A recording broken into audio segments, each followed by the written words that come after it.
শর্ত ছাড়াই 2-3 সপ্তাহের মধ্যে যুদ্ধবন্ধে প্রস্তুত যুক্তরাষ্ট্র, জানালেন ট্রাম্প। সংঘাতের সমাপ্তি চায় তেহরানও, মন্তব্য আরাক চীন। হামলা পাল্টা হামলা অব্যাহত। ইরান যুদ্ধ বন্ধে রীতিমতো মরিয়া হয়ে উঠেছেন মার্কিন প্রেসিডেন্ট ডোনাল্ড ট্রাম্প। এক এক সময়ে বলছেন এক এক কথা। কখনো বলছেন চুক্তি হোক বা না হোক 2 থেকে 3 সপ্তাহের মধ্যে যুদ্ধ বন্ধ করবে আমেরিকা।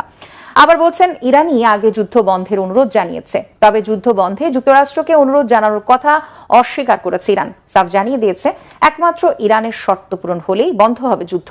এমন পরিস্থিতিতে প্রশ্ন উঠেছে, যুদ্ধ নিয়ে ট্রাম্প কেন বারবার মিথ্যা বলছেন? পরাজয়ের লজ্জা এড়াতে কি? ইরানের শর্ত মানবে কি আমেরিকা? সঞ্জিদা ইসলাম তন্নির ডেস্ক রিপোর্ট। ভারী অস্ত্র নিয়ে যুদ্ধের মহড়া চালাচ্ছে ইরানের সেনারা। ছোড়া হচ্ছে একের পর এক missile. Come close, we are waiting for you ক্যাপশনে 59 সেকেন্ডের ভিডিওটি প্রকাশ করেছে ইরানের প্রেস টিভি। আমেরিকান সেনাদের আগেই দোজখে স্বাগত জানিয়েছিল ইরান। এবার মার্কিন সেনারা ইরানের মাটিতে গেলেই তাদের কফিনে ভরে ফেরত পাঠানো হবে বলে আবারও হুঁশিয়ার করে দিয়েছে। আর মার্কিন সেনাদের পুরোপুরি শেষ করে দেওয়ার সেই প্রতিশ্রুতিরই এক ঝলক প্রকাশ করল তেহরান। কিন্তু এতদিন ইরানের ভেতরে স্থল অভিযান নিয়ে নানা হুমকি ধমকি দিলেও ইরানের পাল্টা হুঁশিয়ারির পর মধ্যপ্রাচ্যে সেনা পাঠানোর ইস্যুতে মুখে কুলো পেটেছেন মার্কিন প্রেসিডেন্ট ডোনাল্ড ট্রাম্প। সেনা পাঠানো নয়, এবার বরং তিনি ইরানের সাথে সমঝোতা নিয়েই বারবার তাগিদ দিয়ে যাচ্ছেন। জানান চুক্তি হোক বা না হোক আসছে 2 থেকে 3 সপ্তাহের মধ্যেই যুদ্ধ শেষ করতে চান। ইরানকে পরিকল্পিতভাবে ধ্বংস করা হচ্ছে এমন দাবি করেছেন ইসরায়েলি প্রধানমন্ত্রী বেনিয়ামিন নেতানিয়াহু। ইসরায়েলের অস্তিত্বের জন্য ইরান আর হুমকি নয় বলেও জানান তিনি। মঙ্গলবার রাতভর মসজিদ, অ্যাপার্টমেন্ট কমপ্লেক্স সহ ইরানের বিভিন্ন বেসামরিক স্থাপনায় হামলা চালায় ইসরায়েল যুক্তরাষ্ট্র। বিমান হামলা চালানো হয় লেবাননের বিভিন্ন স্থানেও। অন্যদিকে তেল আবিব সহ ইসরায়েলের বিভিন্ন স্থানে ক্ষেপণাস্ত্র ছোড়ে আইআরজিসি। ইরানি মিসাইলের আঘাতে ব্যাপক ক্ষয়ক্ষতির কথা স্বীকার করেছে তেল আবিব। ইসরায়েল মার্কিন যৌথ হামলা ধ্বংস মসজিদ। মঙ্গলবার রাতে ইরানের জানজান শহরের বিভিন্ন আবাসিক ও ধর্মীয় স্থাপনা লক্ষ্য করে হামলা চালায় মার্কিন বাহিনী, যাতে ধ্বংস হয়ে যায় এই মসজিদটি। রাতে ধর্মীয় স্থাপনাটিতে অবস্থান করছিলেন 3 জন, মৃত্যু হয় তাদের সবারই। এর পাশাপাশি তেহরানেও চলছে হামলা। যৌথ বাহিনী জানায় মঙ্গলবার রাত থেকে ইরানের বিভিন্ন শিল্পকেন্দ্রগুলোকে টার্গেট করা হয়। এর মধ্যে অন্যতম বুশেহের শহরে অবস্থিত বিভিন্ন কারখানা। হামলার নতুন ভিডিও প্রকাশ করেছে মার্কিন সেন্টকম। এদিকে লেবাননের দক্ষিণাঞ্চলে ব্যাপক বিমান হামলা চালায় ইসরায়েলি বাহিনী। জেবচিত ও কাফরা জেলায় চালানো হামলায় এক অন্তঃসত্ত্বা নারী সহ অন্তত 8 জন নিহত হয়েছেন। সীমান্তবর্তী এই অঞ্চলে গেল কয়েকদিন ধরে পাল্টাপাল্টি হামলার তীব্রতা বেড়েছে। হিজবুল্লাহর রকেট হামলার জবাবে লেবাননের গভীরে বিমান হামলা জোরদার করেছে ইসরায়েল, যার ফলে প্রাণ হারাচ্ছেন সাধারণ নাগরিকরা।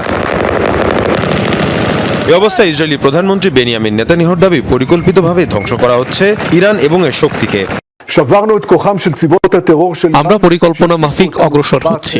ইরানকে ধীরে ধীরে ধ্বংস করে ফেলা হবে। ইসরায়েলের অস্তিত্বের জন্য এখন আর হুমকি নয় ইরান। ইরানি সরকার পরিচালিত সব ধরনের সন্ত্রাসী চক্রকে ধ্বংস করা হয়েছে। এদিকে ইসরায়েলি ভূখণ্ড লক্ষ্য করেও হামলা অব্যাহত রেখেছে ইরান। তেল আবিবের বিভিন্ন স্থানে দেখা যায় ধ্বংসস্তূপ। ইরানের হামলার কারণে আতঙ্কিত হয়ে ছুটোছুটি করতে থাকে বহু ইসরায়েলি। বাংকারে আশ্রয় নিতে বাধ্য হয় অনেকে। এদিকে ইরান যুদ্ধের কারণে ভয়াবহ আর্থিক বিপর্যয়ের মুখে পড়তে যাচ্ছে সৌদি আরব। সংযুক্ত আরব আমিরাত, বাহরাইন, কাতার ও কুয়েত সহ আরব দেশগুলো যুদ্ধের কারণে গেল 1 মাসে তারা প্রায় 20,000 কোটি মার্কিন ডলার ক্ষতির মুখে পড়তে পারে বলে জানিয়েছে মার্কিন সংবাদ মাধ্যম ব্লুমবার্গ। বিপুল ক্ষতির মুখে দুবাই ও আবুধাবির ধনীরা। দেশগুলোতে বাড়তে পারে বেকারত্ব, চাকরি হারাতে পারে অনেকে। বিস্তারিত মির ফজলের আপডেট রিপোর্টে। মরুর বুকে গড়ে তোলা যে অর্থনৈতিক সাম্রাজ্য বিশ্বকে তাক লাগিয়ে দিয়েছিল, আজ সেখানেই সংকটের উত্তাপ। ইরান যুদ্ধের ডামাডোলে হঠাৎ থমকে গেছে আরব দেশগুলোর পুঁজিবাজারের গগনচুম্বী গতি। যে শহরগুলো ছিল বিশ্ব অর্থনীতির সেফ হ্যাভেন, আজ তারা নিজেদের সম্পদ রক্ষা করতেই হিমশিম খাচ্ছে। আঞ্চলিক অস্থিতিশীলতার ধাক্কায় টালমাটাল মধ্যপ্রাচ্যের অন্যতম শক্তিশালী অর্থনীতি। ইরান যুদ্ধের জেরে গত কয়েকদিনে দুবাই ও আবুধাবির শেয়ার বাজার থেকে হারিয়ে গেছে প্রায় 120 বিলিয়ন ডলার। 31 মার্চ আল জাজিরার এক প্রতিবেদনে বলা হয়, এত বিপুল অর্থ হারানোয় বাজারগুলোকে বিশ্বব্যাপী সবচেয়ে বেশি ক্ষতিগ্রস্ত আর্থিক বাজারগুলোর মধ্যে স্থান দেওয়া হয়েছে। এবার ইরানের পক্ষ হয়ে লড়াইয়ের ঘোষণা দিয়েছে রাশিয়ান চেচেন যোদ্ধারা। ইরানের রাষ্ট্রীয় গণমাধ্যম প্রেস টিভির এক প্রতিবেদনে এমনটি জানানো হয়েছে। ইরানের পক্ষ হয়ে লড়াইকে জিহাদ ঘোষণা করেন চেচেন নেতা রমজান কাদিরভ। অন্যদিকে মার্কিন প্রেসিডেন্ট ডোনাল্ড ট্রাম্পকে সরাসরি দাজ্জাল আখ্যা দেন চেচেন বাহিনীর স্পেশাল ইউনিট আখমতের কমান্ডার। মার্কিন বাহিনীর স্থল অভিযানের পাল্টা জবাব দিতে এই মুহূর্তে ইরান যেতে চেচেন যোদ্ধারা প্রস্তুত আছে বলেও জানানো হয়। ইরানে যুক্তরাষ্ট্র ও ইসরায়েলের যৌথ আগ্রাসনকে ক্রুসেড বা ধর্মযুদ্ধ হিসেবে ঘোষণা দিয়েছে বিশ্বের অন্যতম দুর্ধর্ষ গেরিলা হিসেবে পরিচিত চেচেন বাহিনী। চলমান যুদ্ধে ইরানের পক্ষ হয়ে লড়াইয়ের ঘোষণাও আসে এই সশস্ত্র বাহিনীটির পক্ষ থেকে, যাকে সরাসরি আখ্যা দেওয়া হয়েছে জিহাদ হিসেবে। মূলত রাশিয়ার স্বায়ত্তশাসিত চেচনিয়া প্রদেশের আধা সামরিক বাহিনী হিসেবে পরিচিত এই চেচেন সামরিক ইউনিট, যারা রুশ প্রেসিডেন্ট ভ্লাদিমির পুতিনের ঘনিষ্ঠ সহযোগী রমজান কাদিরভের অনুসারী। কাদিরভের অধীনে থাকা কাদিরভস্কি নামে পরিচিত এই গেরিলা যোদ্ধারা বিভিন্ন সময়ে রাশিয়ার হয়ে অংশ নেয় বহু আন্তর্জাতিক যুদ্ধে। ড্রোন অপারেশন ও স্নাইপার হামলার মধ্য দিয়ে আরবান ওয়ারফেয়ারে বিশেষভাবে পারদর্শী এই যোদ্ধারা ইউক্রেনের বিরুদ্ধে চলমান যুদ্ধেও রাশিয়াকে একটি বড় সামরিক সহায়তা প্রদান করে আসছে এই চেচেন বাহিনী।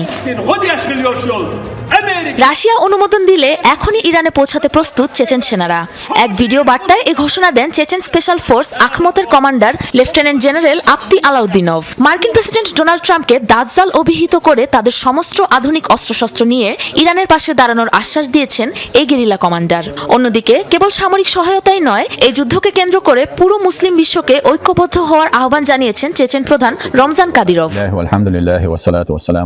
বিশ্লেষকরা মনে করছেন ইরানকে সামরিক সহায়তা দিতে পরোক্ষভাবে এই সংকেত দিচ্ছে রাশিয়া। সরাসরি যুদ্ধে না জড়ালেও নিজের ঘনিষ্ঠ মিত্র ইরানকে পতনের হাত থেকে বাঁচাতে রণকৌশলে অত্যন্ত দক্ষ, প্রবল দুঃসাহসী এই যোদ্ধাদের পাঠাবে মস্কো।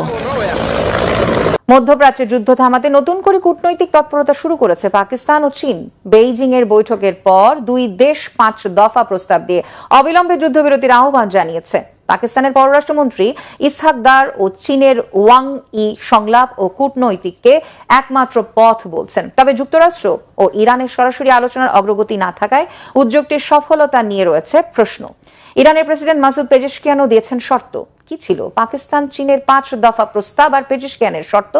বিস্তারিত থাকছে মোর্শেদ আলমের ডেস্ক রিপোর্ট। মধ্যপ্রাচ্যে চলমান উত্তেজনা থামাতে নতুন কূটনৈতিক উদ্যোগ নিয়েছে পাকিস্তান ও চীন। বেজিং সফরে গিয়ে পাকিস্তানের পররাষ্ট্রমন্ত্রী ইসহাক দার চীনের সমর্থন চাইলে দুই দেশ যৌথভাবে যুদ্ধবিরতির আহ্বান জানিয়ে 5 দফা প্রস্তাব ঘোষণা করে। বৈঠকে চীনের পররাষ্ট্রমন্ত্রী ওয়াং ই এর সঙ্গে আলোচনা শেষে প্রকাশিত বিবৃতিতে বলা হয়, সংঘাত নিরসনের একমাত্র কার্যকর পথ হল সংলাপ ও কূটনীতি। একই সঙ্গে অবিলম্বে যুদ্ধবিরতি এবং হরমুজ প্রণালী সহ গুরুত্বপূর্ণ নৌপথে নিরাপত্তা নিশ্চিত করার উপর জোর দেওয়া হয়। প্রস্তাবগুলোর মধ্যে ছিল অবিলম্বে যুদ্ধবিরতি কার্যকর করা, সব পক্ষকে সংলাপ ও কূটনীতিতে ফিরিয়ে আনা, বেসামরিক নাগরিকদের সুরক্ষা নিশ্চিত করা, হরমুজ প্রণালী সহ সব গুরুত্বপূর্ণ নৌপথের নিরাপত্তা নিশ্চিত করা, আঞ্চলিক স্থিতিশীলতা বজায় রাখতে আন্তর্জাতিক সহযোগিতারও জোরদার করা।